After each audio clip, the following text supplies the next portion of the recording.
How you doing, ladies and gentlemen? This is Indeed Gaming here. I'm in fact Mr. Indeed, and welcome to my channel. Please do like, share, and comment on this video, and we're gonna get right into it. Now, obviously, it has finally been announced that Shinobi is getting his time in the testing ground, and Orochi is also getting his time in the testing ground, which I hoped, but honestly I didn't really see coming. I knew there was merit for it, but I did not actually see him getting in there, so that was a very nice surprise. And then Raider as well. Now, I put up a Shinobi rework in 60 seconds. I also did a Orochi rework in 30 seconds. No, 40 seconds that I put up on Reddit. I didn't put it on YouTube. I might put it on YouTube. But the Orochi one I may come back and do it for 60 seconds. I didn't do too much on the Orochi one. I did in 40 seconds because Orochi is my main. He's been my favorite character since the beginning, and I didn't want to give him too much, if I'm being honest. So now that he's actually about to be in the testing ground, hey, might as well give him the other 20 seconds, huh? But I'm gonna try my best not to give him too much, and we're gonna see what comes out of that. Big question though, what do we think is actually gonna be given to him? I mean, I think that everything that I did in Shinobi's rework should definitely be given to him. Obviously I think the same thing for Orochi, but I think those things because I'm biased because I made it. But what do we really think, realistically, is going to get put into Shinobi's rework for one? I think the light, heavy, light, the light, heavy combo, maybe even light combos, I think all those things are just givens. Those are things that I put in my 60-second rework for Shinobi, but I'm under no illusions. Those things are being put in his rework because of me. I think those things are given, just like Aramusha getting the being able to do his lights from any side. That was obvious, you know. Now the soft feint from zone into undodgeable heavy finisher, that would be something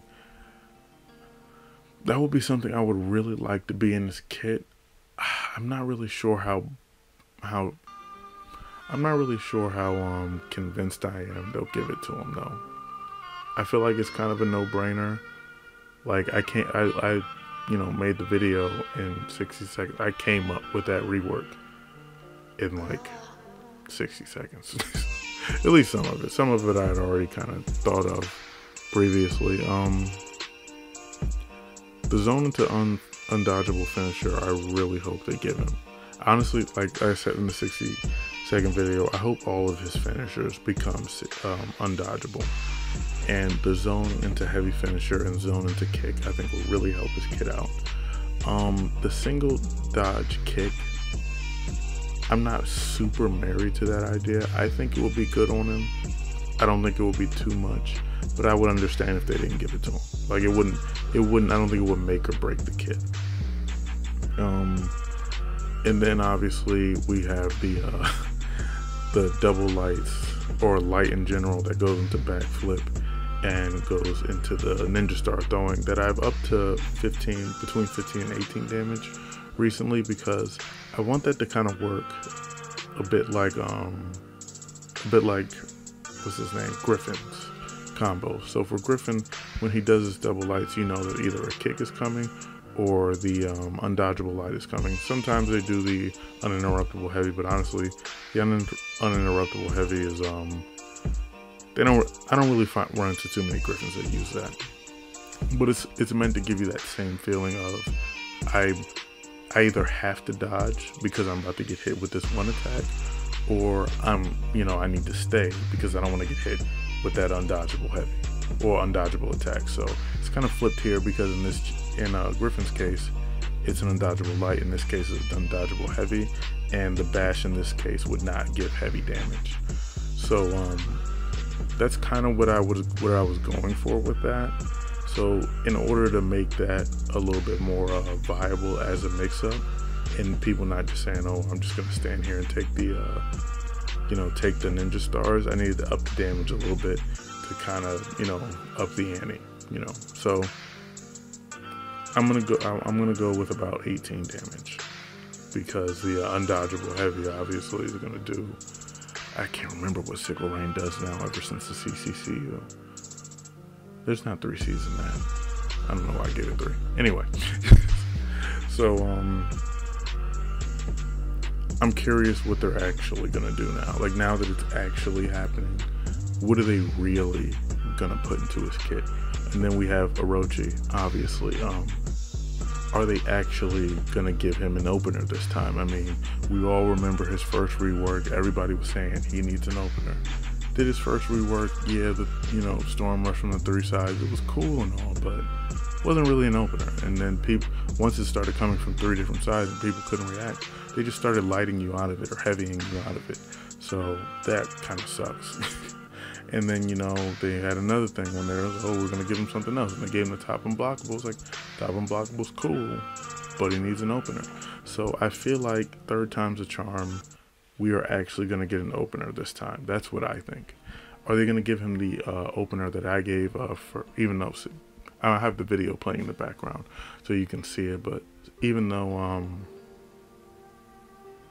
I'm curious, is it possible that they would go with what I did, which was he does the Storm Rush, but he can do the Storm Rush and just press the, you know, the guard break button, which is typically the bash button, and then go into that kick from that execution.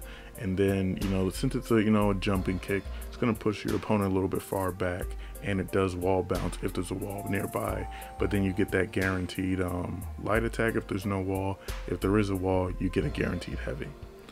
Would they go with something like that, or are they just going to give them a traditional bash? People have told me that they think the bash being tied to the Storm Rush isn't good enough. I can understand that argument, if I'm being honest. I get that. I do. Because, you know, I didn't want him to get his bash off the same as everybody else, or the typical way. But I mean, unfortunately, I can't really argue with the fact that the typical ways are probably the most effective ways. I mean, can you do the Storm Rush in front of an opponent? Yes. Is it a safe option? Not really, because you can get guard broken in the back dodge. You can get guard broken when you're putting the sword back. It was like, so I wouldn't really call that a safe option, but I didn't want to make him like everyone else. I wanted to add some variety to his kit. And that was the way I decided to do it. And plus, also, I have to admit, I have bias because when I play Orochi, I play pretty heavily off of the Storm Rush. So, what else did I give him? I also gave him the hyper armor on the Riptide Strike and made it guard break and vulnerable. 1, it needs to be guard break and vulnerable because it is a light attack. 2, it needs the hyper armor because if you're fighting somebody like a Valkyrie or Nuxie or even sometimes other Orochis, when you're coming back with the Riptide Strike, like the light attack, when you're coming back with it, their combos are fast enough that if they keep on going with it, they can just hit you out of it. One of the most annoying things ever, because even if you dodge correctly on the first hit, their second hit will still catch you. I hate that shit. I hate it. So that was my thinking behind the hyper armor on that. And then his zone being allowing him to continue his combo off his zone. You know, I actually had my boy YouTuber named JJ. I had him put that video up on his TikTok, and people seem to really take issue with the idea of him being able to do a zone into a light, well, into his combo. And a few people on Reddit also took issue with that. I'm not really sure why that is such a big deal. I mean, his zone realistically isn't that fast. I do understand it is a little difficult to block sometimes, because even sometimes I miss it. But it's not a super difficult attack to deal with, so I couldn't really understand why that was such a point of contention for people. But that was all I really gave him. Now, could I have given him more? Yes. I did do a video where I had him getting basically the slashes from the opposites, the right and the left from the Storm Rush as a soft feint off of his top unblockable. And to be clear, the only reason I had it being those slashes is because I'm pretty sure we're not getting new animations for any of these reworks. And all of the, like even the Ninja Star thing, as you see in the video, it's animations from one of Shinobi's executions, just like the kick is an animation from one of Orochi's executions. So, I mean, you kind of have to go with what you got. And I mean, if we can get new animations, one, I'd be really surprised, and two, I'd be really happy, and I'd shut up and be like, you want to give me new animations? Give me new animations. You're not gonna hear any complaints from me.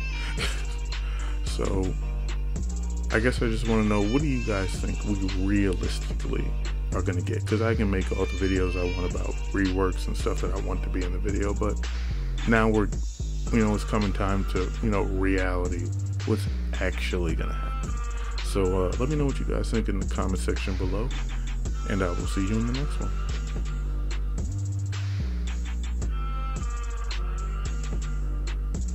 Indeed.